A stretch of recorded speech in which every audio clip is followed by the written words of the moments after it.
You can't make some of this shit up. On Sunday, the Envoy died on me during the demolition. The thing was running great up until then. And here's what I found. Pretty disappointing.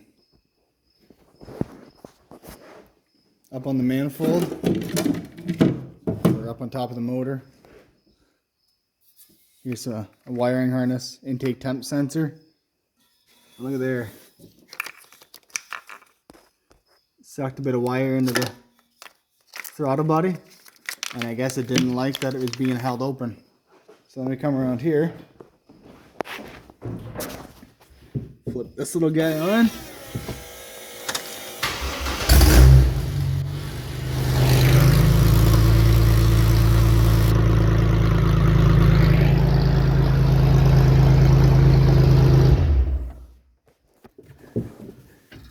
And the fucking thing fires back up again. I wonder what would happen if that didn't happen.